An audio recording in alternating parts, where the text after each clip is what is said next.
My name is Tugdual, and today I'm gonna talk to you about working modern security with Symfony. And we are going through some recent changes we had and how it can improve stuff for you. Before that, a bit of history. A couple of years ago, maybe you had, you know that for the oldest of you, not that long ago, many applications were only using stuff like HTTP basic or forms. Most of your website probably has this kind of security features, let's say, where this is the main way of authenticating users.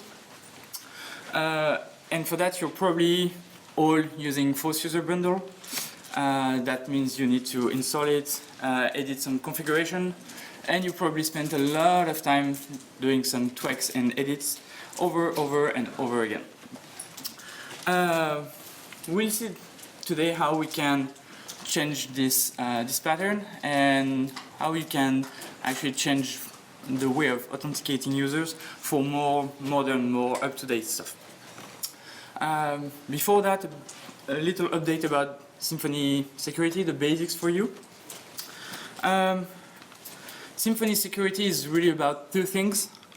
You have first the authentication and then the authorization.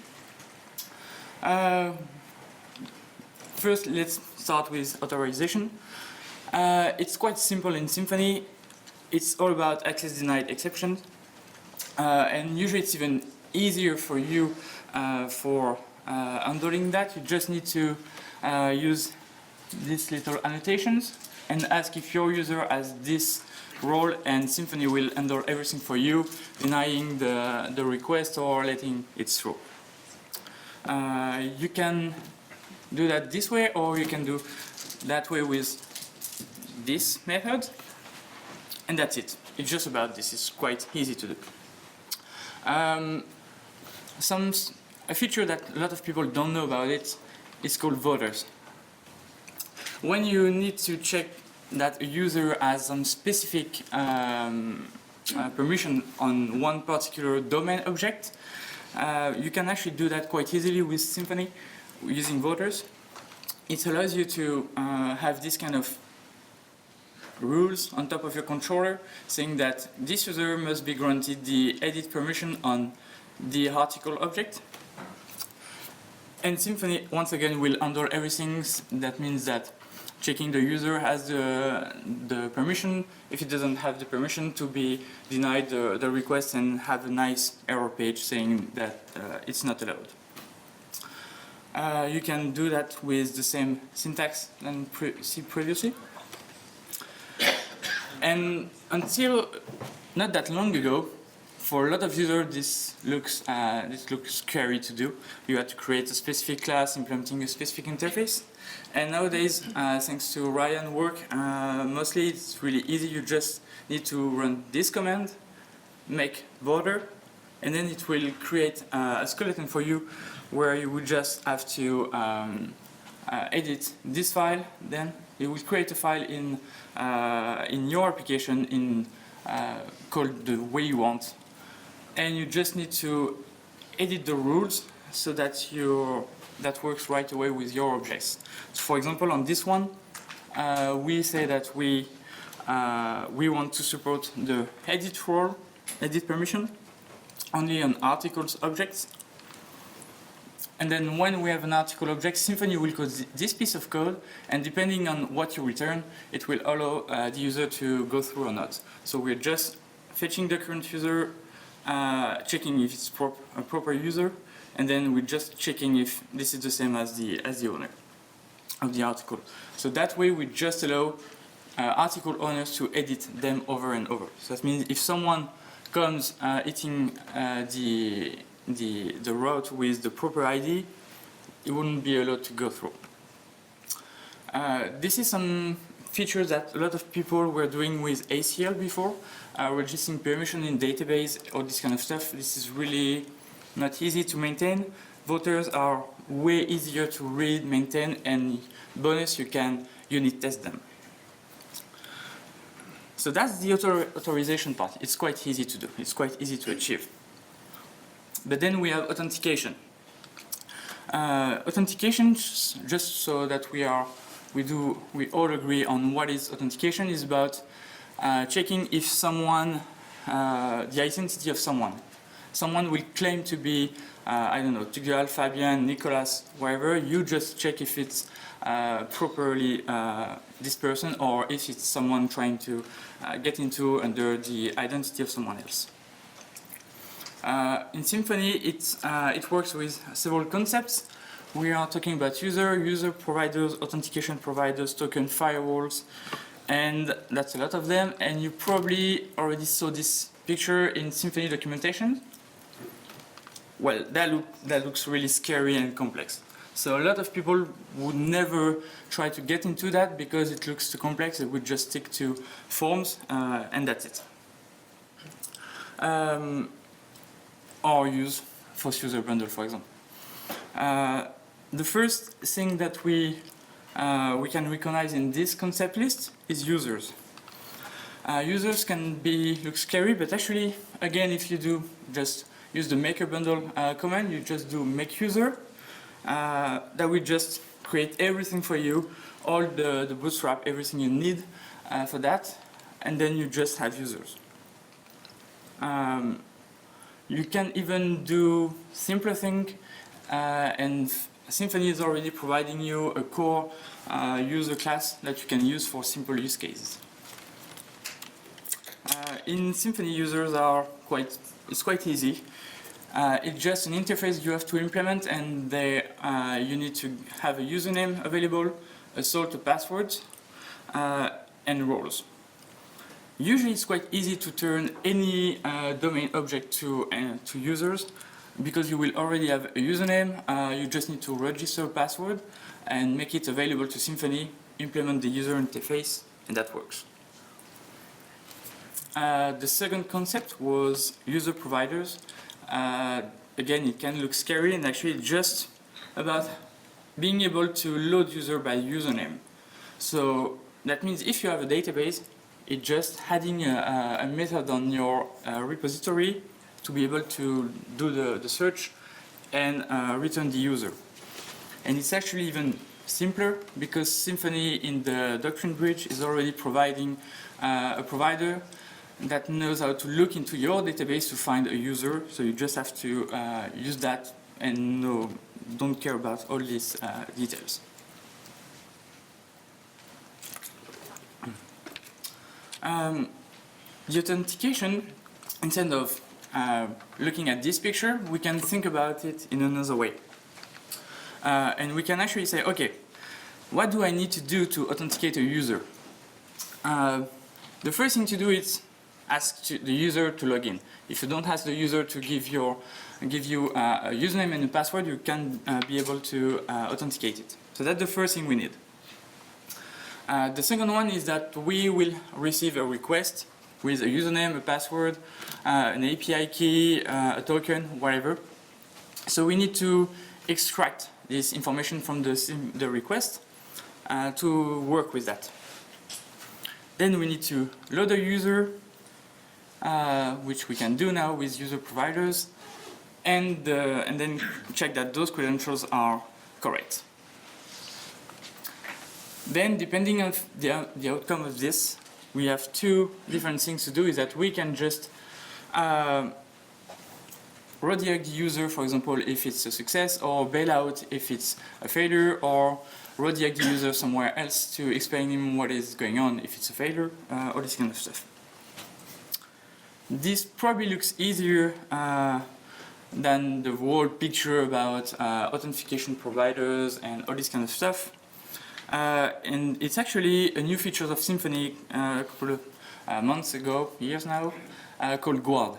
Instead of going through all the hooking into Symfony configuration, having to configure things properly, having listeners and etc., you just create something that will materialize this workflow. So instead of having several complex classes to implement, you just have one simple class class to create and implementing this interface, and that works. So that might be quite theoretical right now, so we'll go over a couple of examples to see how it can look, and the first one will be the form login. You need to actually install FOSS user bundle, configure your entities, override the entities, override the templates, create everything, enable this or this feature. Now, instead you go through, sorry, it's a bit slow, but a bit low, but you basically create make auth, and it will ask you a couple of questions. So for example, which kind of authentication do you want to do? If you want to form, you say 1, I want to form authentication. Then it will ask you for the name you want to have, the name of your controller it will generate for you, and then it's done. It will generate everything for you. The only thing you have to customize is the app custom authenticator file it will generate for you. You have one line to add at the end, which is where you want to redirect the user in case of proper authentication. And then you end up with this kind of form where you put your user credentials and then you're authenticated. That's it. It really takes like 5 minutes instead of at least dozens of minutes to install FOSS user. But forms are really easy to do. That's quite simple. But what about if you want to do authentication using API keys or hashmark, like when you receive a webhook from Stripe or Mailgun, or if you want to do OAuth or GWT, anything. That's where Guard is really easier. Before you really had to create a specific class for object for Symfony, and now you just need to create simple things. For example, if you want to authenticate users with API keys, you will just, so you need some users. So we'll, for the sake of the example, we are just using Symfony in-memory users. We just define a user with this name, and then in the firewalls, we define one, and we say that it's protected by Guard. It will fetch 4 users named legacy API users, and then you have your Guard class name. You ask the maker bundle, the maker command to create you an empty authenticator, and then you customize it. You have to implement all methods, so it's not always relevant. For example, here we don't care about those ones. But then when you want to actually authenticate users, all you have to do is check if the current request incoming, you know how to handle it. So for example, here we are saying, okay, on this kind of path, we enable our code. Then you need to extract the credentials from the request, and then you look for a user depending on those credentials. And with this simple file, you can right away get this kind of query where if you use an API key that doesn't match any user, Symfony will say that your username cannot be found, or if you use the proper API key, then you get access to the content. This is simple, and we can go further. We can do HMAC. HMAC, for those who doesn't know, stands for H-based message authentication code. It means that depending on the content you're receiving, you will get a hash next to the content that allows you to check if this content is coming from your provider or from someone trying to get into your application. We can reuse the same technique, and we can define users. For this example, we'll try to handle Stripe webhooks. So we'll define a user Stripe, and we define a dynamic password in the configuration. We create a new firewall Stripe, matching the pattern Stripe something. and then we enable with Guard with a Stripe authenticator, and we implement it. We still don't need those features, so we don't care about them. But then we enable, so we implement the support and say, okay, if this is a Stripe route, we are going to undo it. We extract the header Stripe signature. We also need the body content to be able to match the signature after. And then this time we are going to check credentials. So this method is called by Guard when you manage to get a credential from the request, you manage to find a user. Now it's your job to check if everything is matching.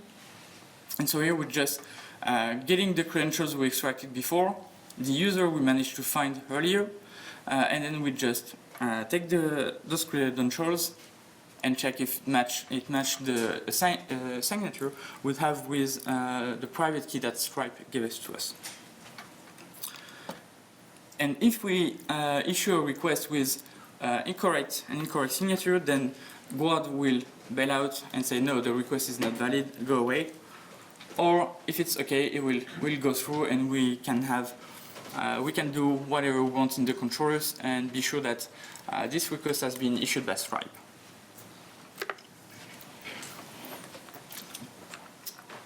Another quite common authentication those days is OAuth.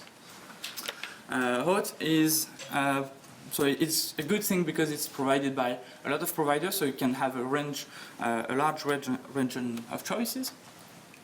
And it's pretty handy because you don't have to manage any password. So it's really good on your side because you can't have password leaks. People can brute force the passwords. You can even rely on them to do validation, email validation. So, for example, if you have a connection from Google, you know that okay, this email has been validated. You don't have to check that this user has actually access to this email. When you do that, and when you want to implement this kind of authentication with Guard, you just need an OAuth client. One can be the KMP University one, and then you need to configure a user provider. This bundle is already providing one. You create a firewall enabling the Guard, the provider auth with an OAuth authenticator. You configure your OAuth client to be able to consume the tokens you will get, and then you create your authenticator. This one is a bit more complicated because you have more stuff to implement and more stuff to do. But KMP University is actually bundling a basic social authenticator that you can reuse. And so you would just check for the routes, check if it's the proper route that you wanted to receive the auth token. And then you try to fetch the user using a token extracted from the request, which is already handled by the social authenticator. And then you redirect the user when you need to start the authentication. So it's quite easy to do. Another one really useful nowadays, it's GWT. It's pretty popular because we are in the microservice era or single page applications, and GWT is quite useful for that because you are basically creating a token that can be checked without any request to your site. So it means once your user is sending the request with the token you provided, a server at the other end of the other side of the world can check that this token is valid, that the data inside is correct, and doesn't have to contact you. So it means that even if your service is down, the consumer can still check that the token is valid and use that. So it's more and more used nowadays for this kind of situation, and it's quite hard to achieve. at first, but thanks to Guard, you just need to require some library providing you some GWT validation, and you can create a new authenticator, add it to your firewall. You can actually put two authenticators on the same firewall, so that way your user can either authenticate with a form and login and a password, or with a token. And then all you have to do is to extract the authorization either from the request, and then you basically pass the header and give it to the GWT library so that it can be checked. If everything is valid, then the tokens will contain the username, and then you can just try to find the user. And if you use that, the same as for all the other requests before, if we put an invalid token, will get put out by Symfony. Otherwise, we'll go through and have access to the request.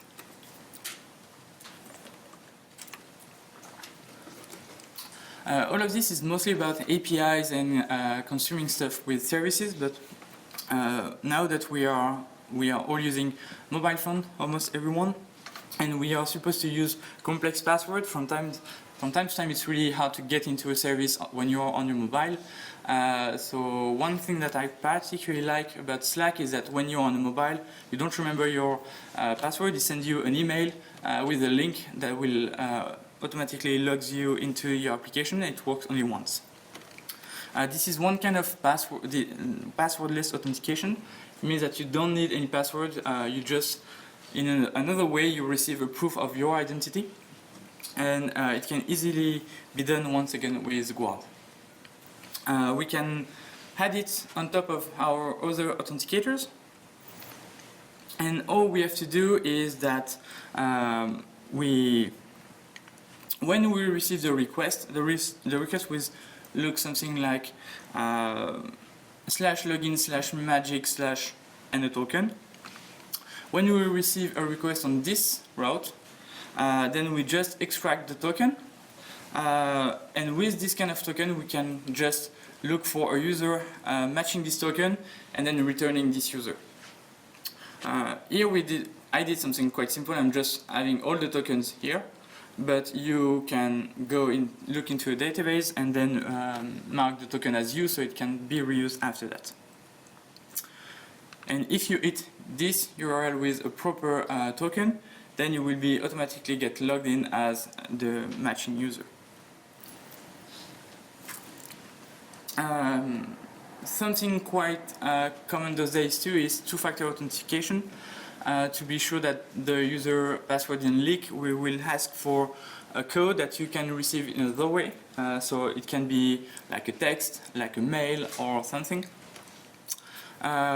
You can do that. So once again, you create, you add your authenticator, but this time it's a bit special.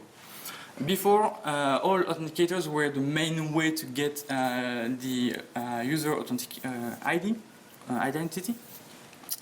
This time, this is more like adding something on top of the already used authenticator. So we'll use a regular authenticator with a form and a password, login password. But then we'll add our custom two-factor authenticator, and this one will get will get injected the former authenticator. What it allows us to do is that when we want to get the user, we just ask the original one to get the user. Same for starting the request, etc. But then, when we actually want to check if this user is properly logged in, then what we'll do is that when it's logged the first time, we'll put into the session that is not the two-factor authentication has not been checked, and then when we want to actually check credentials, we just when we try to see if the user is properly connected, we go to generate a code, put it into the session, and then when we want to check credentials, we just have to get the code that this user sent back to us, and then check the credentials. That means that each time your user is going to be logged on your application, this authenticator will catch the request and issue a redirect there to our custom controller. Ask the user to input the code you send by text or you send by mail or whatever. And when the code is correct, this user is allowed to go in and can have the access to your page. Two-factor is quite common but needs to send text, etc. So it's not always easy to do. One other way of doing stuff is OTP. It stands for one-time password. Basically, it allows you to have this kind of application on your mobile generating passwords that change after 10 seconds or 30 seconds. Well, we can easily do that by creating a new authenticator, sorry. And what you do is that instead of checking for a code you generated and stored in the session, you just create, you have some libraries used for that. You create one instance of this library with the secret that you agreed on earlier, and then you check the code.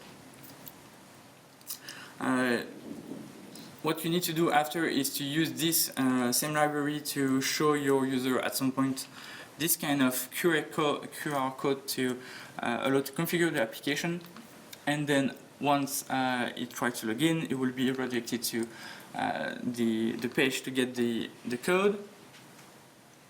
As for the code, you go into the application, you get the code, you send it back to the form, and it works. This is quite, if you wanted to do that with Symfony, you would need to use listener and check if this is properly done and do the reduction yourself, and it's quite hard to achieve and do it right. You can even go further with a lot of things about this, about security. For example, you can, if you know how works the event dispatcher, you can easily use listeners and watch for the interactive login, subscribe for this event. And on this one you can do a lot of stuff. You can, for example, log in when your user logged in for the last time, or each time you logged in. You can check, for example, if the user logged in and is an admin, well, you could send an email to the supervisor to check that it's a regular authentication. You could check for the last IP, send an email to say, oh, it's a new IP, last time you didn't, you connected, you were not with this IP, is it you? This can, really, the limit is your imagination, and this can be done just with subscribing the event. You will receive an interactive login event that allows you to get the user, and you can do whatever you want with that.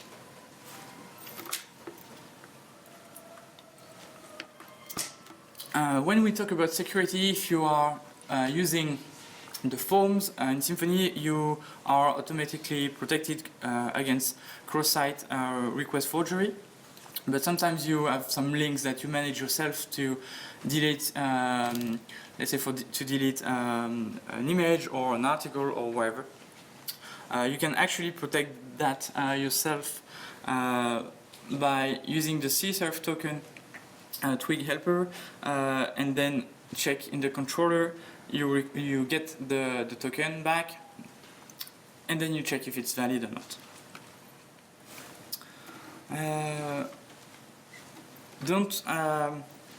Another advice is not to expose yourself too much.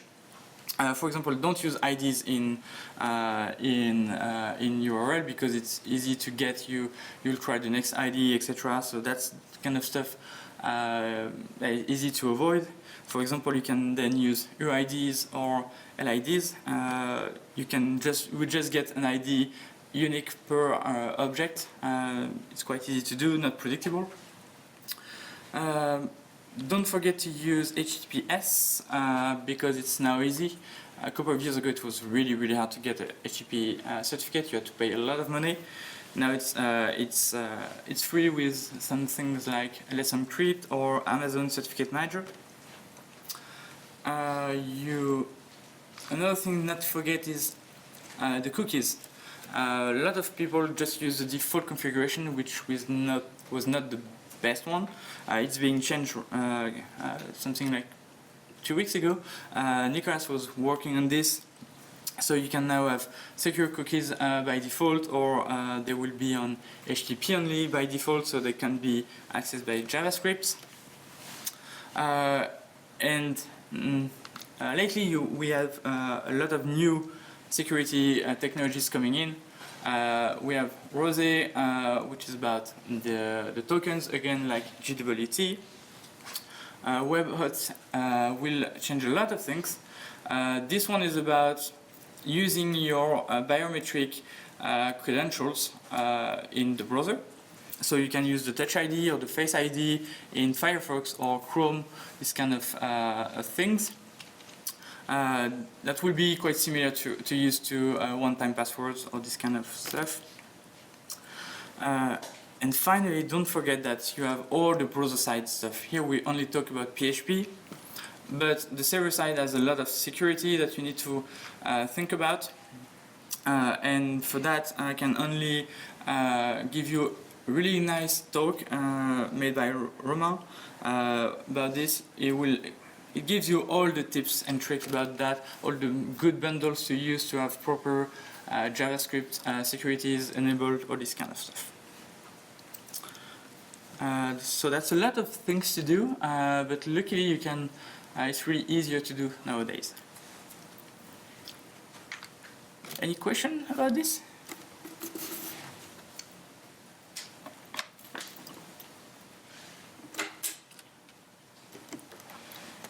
Well, thank you.